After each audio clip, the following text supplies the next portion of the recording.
Bowing to pressure from fellow Republicans, Donald Trump said that he would no longer talk about a Mexican-American judge after U.S. House Speaker Paul Ryan denounced the presidential candidate's criticism of the jurist as textbook racism. But Trump refused entreaties from party leaders to disavow his charge that U.S. District Judge Gonzalo Curiel was showing bias because of his Mexican heritage and should recuse himself from a lawsuit alleging fraud at Trump's defunct Trump University Real Estate Training School. Trump said in a statement that his previous remarks about Curiel had been misconstrued. "I do not feel that one's heritage makes them incapable of being impartial, but, based on the rulings that I have received in the Trump University civil case, I feel justified in questioning whether I am receiving a fair trial," the presumptive Republican nominee said. Trump added that he did not plan to comment further on the matter. Trump had been suggesting that Curiel's heritage was influencing the judge's opinion about the case because of Trump's campaign rhetoric about illegal immigration. Trump has pledged to seal the U.S.-Mexico border with a wall, and has said Mexico is sending rapists and drug dealers to the United States.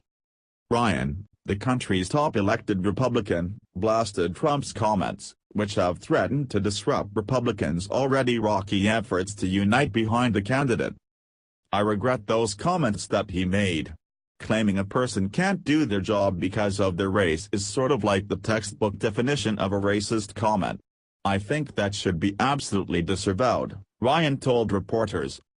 The controversy over Trump's attacks on the judge has set back his efforts to try to unify the Republican Party behind him ahead of the November 8 general election when he will face off against presumptive Democratic nominee Hillary Clinton.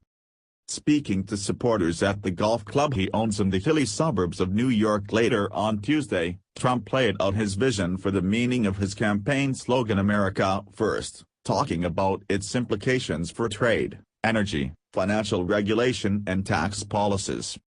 Breaking with his usual practice of speaking off the cuff, Trump read from a teleprompter and left without taking questions from reporters.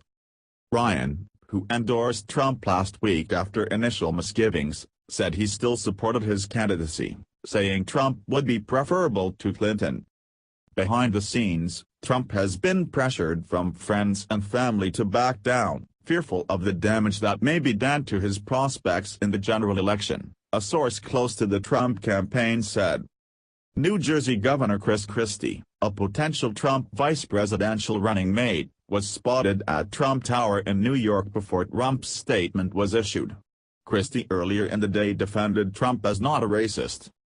Some of his friends and family have talked to him and asked him to drop it, and so far he won't do it, the source said, speaking before Trump's statement was issued. Everybody is mystified about why he would keep doing it. Ryan's emphatic rejection of Trump's comments showed anxiety among party leaders about their ability to hang on to control of the U.S. Congress in November if voters drowned Trump and also punish candidates for other offices on the Republican ticket. Ryan's counterpart in the Senate, Mitch McConnell, said Trump should stop attacking minority groups. "My advice to our nominee is to start talking about the issues that the American people care about, and to start doing it now," the Senate Republican leader told reporters. In addition to that, it's time to quit attacking various people that you competed with or various minority groups in the country and get on message. Senator Mark Kirk, an Illinois Republican who said back in March he would support whoever turned out to be the Republican nominee, said on Tuesday he could not support Trump because he did not have the temperament necessary for the White House. Kirk condemned Trump's comments on Curiel as dead wrong and un-American. Kirk is seeking re-election in November. During the Republican primary campaigns, in which Trump vanquished 16 opponents with a stream of insults to rivals and inflammatory comments about Muslims, immigrants and women, establishment Republicans squirmed over the prospect of the former reality television host becoming their standard-bearer. But many, seeing no alternative, have reconciled themselves to a Trump run for the White House. Trump's continuing practice of making explosive remarks about racial, religious and gender issues is making Republicans, including those who have embraced him, uncomfortable.